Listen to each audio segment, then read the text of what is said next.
So Jesus said we wouldn't know the day or the hour. We're just told the day's right there. We are told exactly the timeline right there. So if you're alive during the tribulation, there is no imminency whatsoever. When you see the abomination of desolation, the entire world is going to see it all at the same time. According to Revelation 11, they're going to see the two witnesses get killed. They're going to see everything the Antichrist is doing. If you see it, you could literally take your calendar out and say, Jesus is coming right here. Welcome to the Tipping Point Show. I'm Jimmy Evans. On today's program, I'm talking about two raptures. Are there two raptures? There's a lot of confusion about, is the rapture before the tribulation? Is it after the tribulation? Are there two raptures? I'll be talking about that. I'm also going to be talking about a news article right now about Iran and Israel, the bombings that have been happening. The Islamic Jihad, Palestinian Islamic Jihad, has been bombing Israel. Almost 1,000 rockets have been fired. Probably by now there's been over 1,000. This is a great escalation now in the battle, really the war between Israel and Iran's proxies. I'm going to be talking about my opinion about what's going to be happening. That's the subscriber portion. The teaching is going out to everyone, including YouTube, but the subscriber portion of the program today, I'm talking about that. I'm also answering questions from our subscribers. These are some of the questions I'll be answering. The first is, why do some people get to make mistakes all their lives, be the worst person for decades, and then find their way to Christ? And some people die when they're still young and dumb and haven't really had a chance to figure that out. Does God already know their future, that they would never turn around, and so he lets them pass away early into damnation? Here's another question. What happens if you're pregnant during the rapture? Another question. Why does God bind Satan for 1,000 years instead of just throwing him into the lake of fire with the false prophet and the Antichrist? Those are good questions.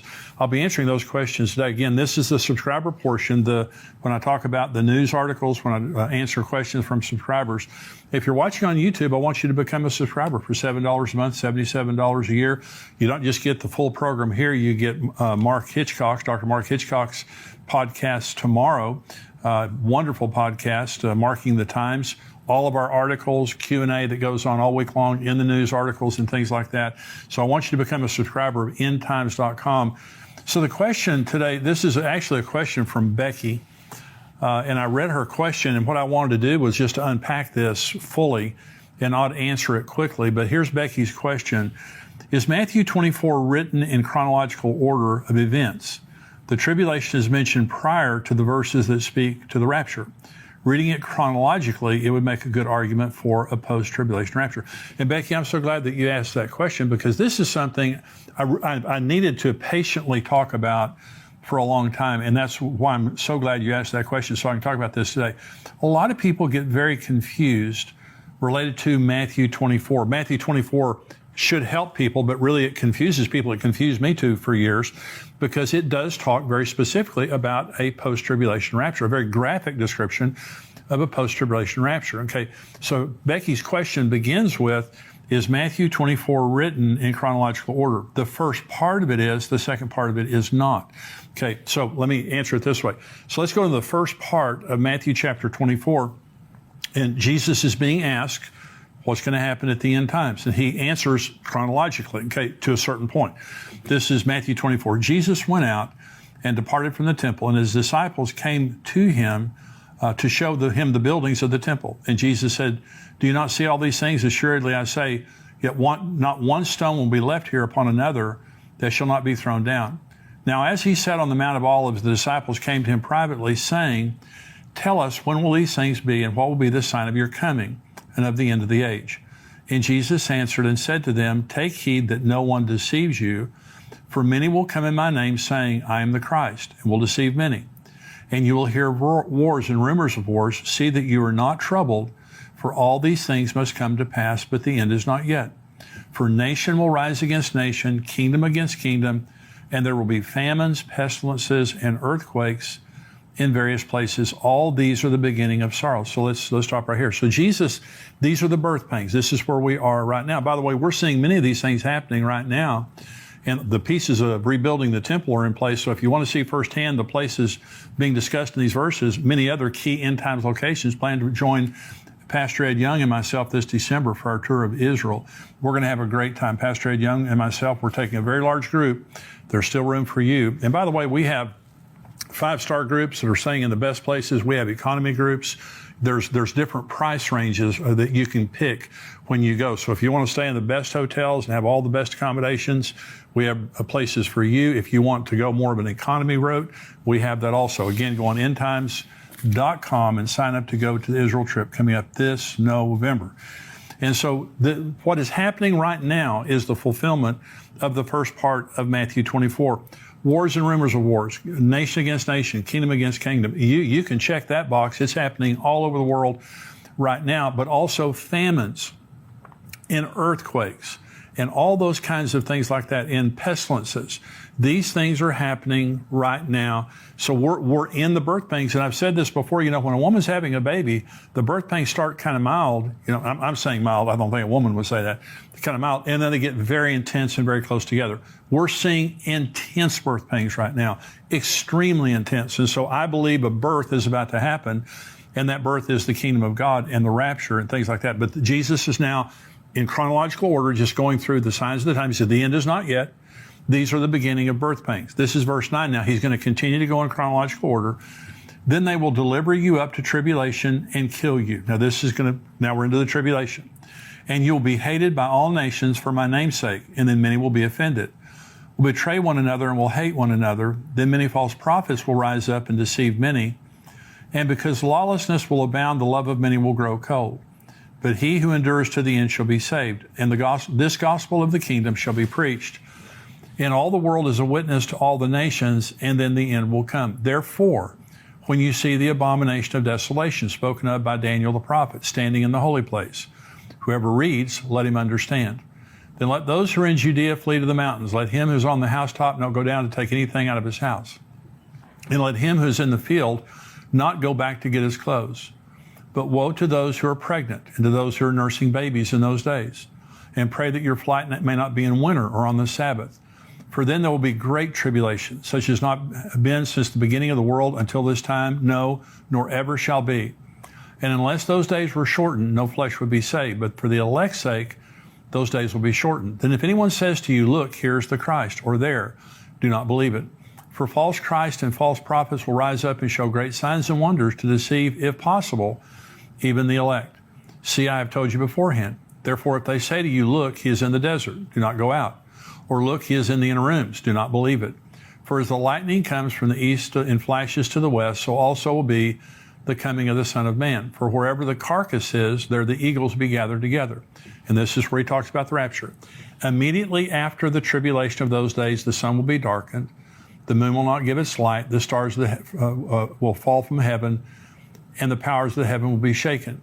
Then the sign of the Son of Man will appear in heaven. Then all the tribes of the earth will mourn, and they will see the Son of Man coming on the clouds of heaven with power and great glory. And he will send his angels with a great sound of a trumpet, and they will gather together his elect from the four winds, from one end of heaven to the other. Okay, so let's stop right here. Now, this is all chronological, and he goes right to the end of the tribulation. And Jesus says, graphically, immediately after the tribulation of those days. And he says the sun will be darkened, the moon will not give its light, the stars of the heaven will not shine, and the powers of the heavens will be shaken. So he's describing a very, very terrible time. And he says, unless those days have been shortened, no flesh would have survived. So let me first of all begin, because in the last program, I was talking about the case for a pre-tribulation rapture, okay, which I hope I made clearly.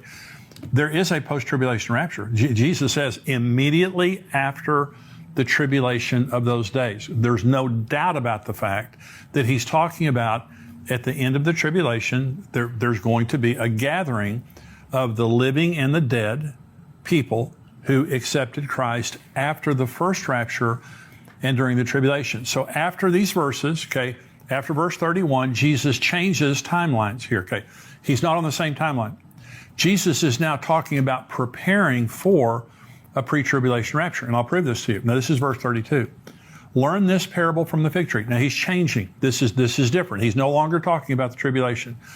Learn this parable from the fig tree. When its branch has already become tender and puts forth leaves, you know that summer is near. So you also, when you see all these things, know that it is near at the doors.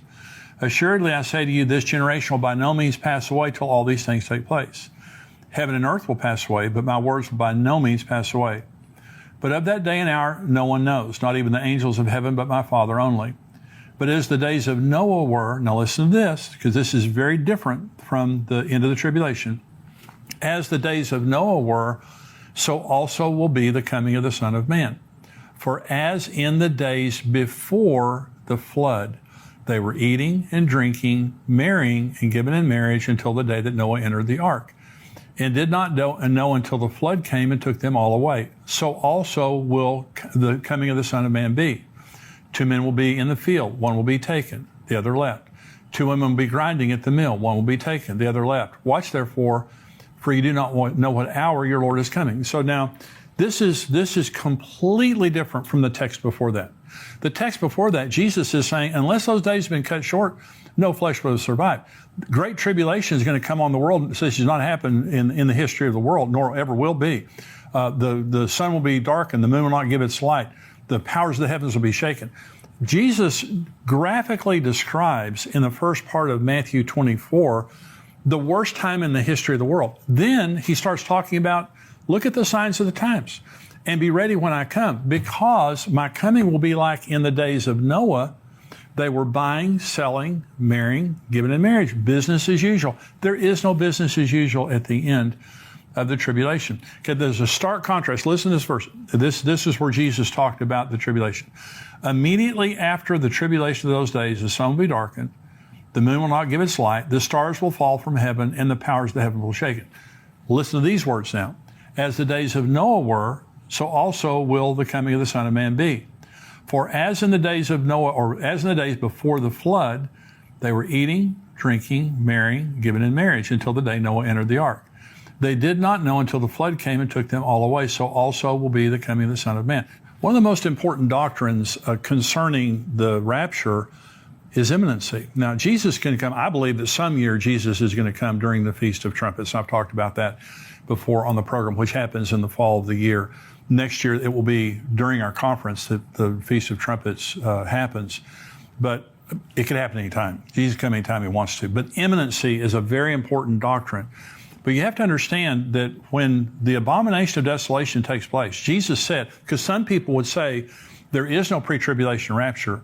The rapture happens at the end of the tribulation. You can actually count. Jesus said you won't know the day or the hour. You can actually count the days from the abomination of desolation until the second coming of Jesus. Let me show you in Scripture. Daniel 9:27 says this. This is Gabriel talking to Daniel. He shall confirm a covenant. The Antichrist shall confirm a covenant with many, Israel, for 1 week, for 7 years. But in the middle of the week, he shall bring an end to sacrifice and offering, and on the wing of abomination shall be one who makes desolate, even until the consummation which is determined is poured out on the desolate. Okay, there's going to be a 7-year covenant. The Antichrist is going to show up. The tribulation begins when the Antichrist confirms a covenant with Israel for 7 years. In the middle of the 7 years, what just said in Daniel 9, the abomination of desolation takes place. Okay, so right in the very middle. Okay, this is Daniel chapter 12. Then I, Daniel, looked, and there stood 2 others, one on this riverbank and one on the other riverbank. And one said to the other man clothed in linen, who was above the waters of the river, how long shall the fulfillment of these wonders be?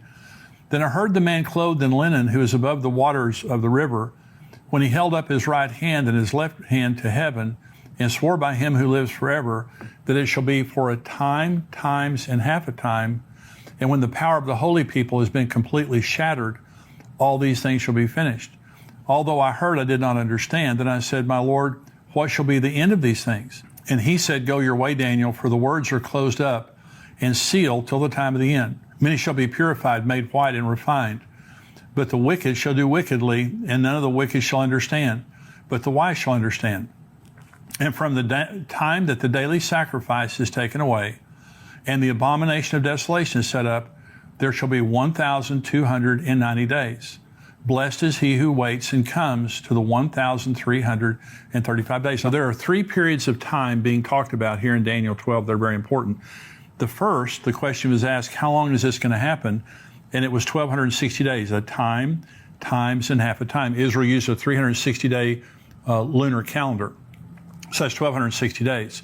The second time here in verse 11, it says there will be 1,290 days. That's 1,260 days, 3.5 years, plus 30 days.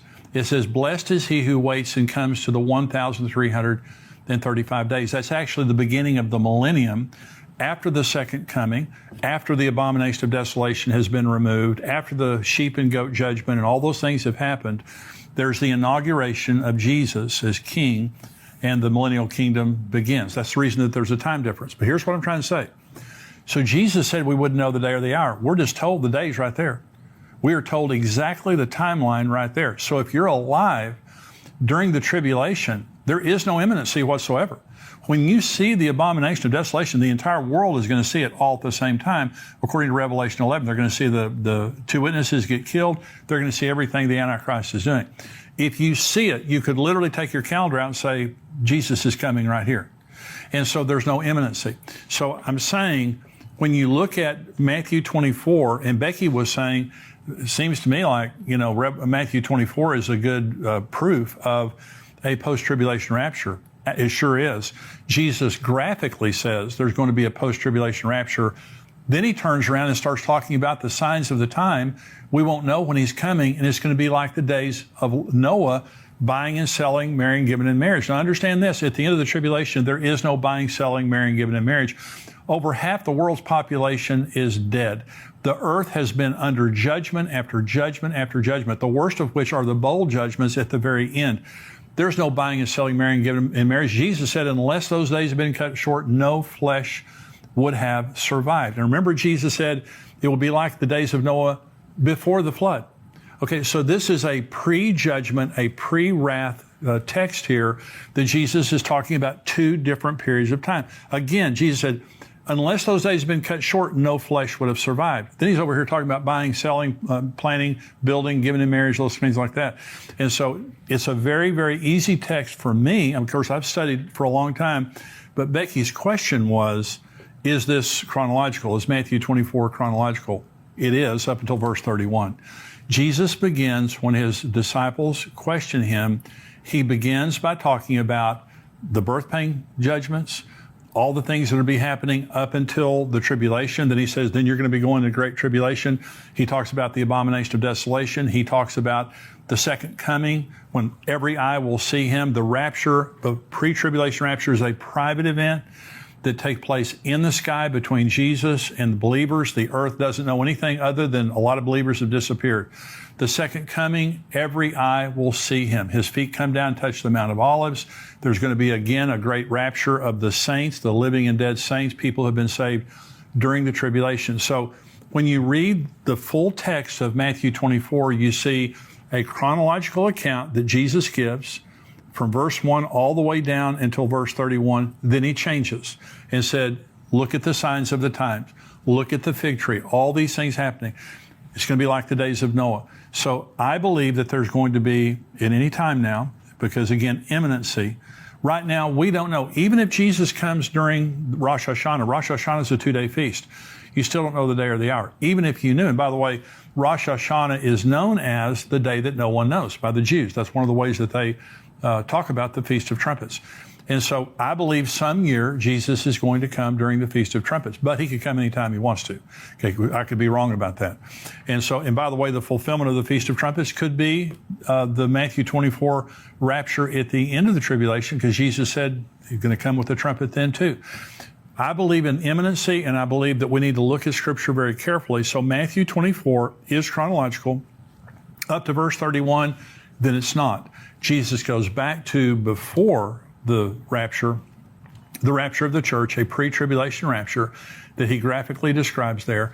And so that's what I believe. There are two raptures, one before. So if you're confused and you think you have to choose either a pre-tribulation rapture or a post-tribulation rapture, you don't have to choose. There's two of them. Why is there two? Because there's two groups going. There's the church today. I'm a part of the church. If you're a believer in Christ, you're a part of the church. Okay. When the rapture comes, we're all going to be gone from here. But then after the tribulation begins, Revelation 7 talks about a massive revival that takes place during the tribulation. There'll be many people martyred and many people that die of the judgments that happen during the tribulation. But the good news is they're saved. Some people will actually survive on the earth, the tribulation. One way or the other, at the end, they're going to be gathered up just like we were. They'll be a part of the church. They'll rule and reign with Jesus. for 1,000 years. And so that's what I believe. I believe that Matthew 24 is another text that very graphically describes a pre-tribulation and a post-tribulation rapture. I want you to be a part of the first group. And I want to remind you, we have the book. My daughter and I wrote a book called Where Are the Missing People? It's a book to leave behind. It's that you put it on your coffee table or on your nightstand, in your car, your apartment, your dorm room, your office, wherever. It's something that you just put there because when the rapture happens, the number one question everyone is going to be asking is, where are the missing people? Where are these missing people? And they'll pick this book up. It'll lead them to the Lord. It'll also tell them what's about to happen in the world and how to deal with it, to know what's happening during the tribulation. So that little book there, you can get it on xlmarriage.com. You can get it on missingpeoplebook.com. And if you're buying more than one, we have great discounts there. You can also buy it on amazon.com. But we wrote that specifically for all of us who are expecting the rapture to happen. Just have that laying there for people to be able to read. Because people are going to be going through your stuff. I don't know if you thought about that, but people are going to be going through your stuff after the rapture. Let them see that book and get that book and lead them to Christ. Become a subscriber. $7 a month, $77 a year. We would love to have you become a subscriber, and you get everything that we have, $7 a month. Lunch at McDonald's. Become a subscriber. You're going to be greatly comforted and educated by the content we have.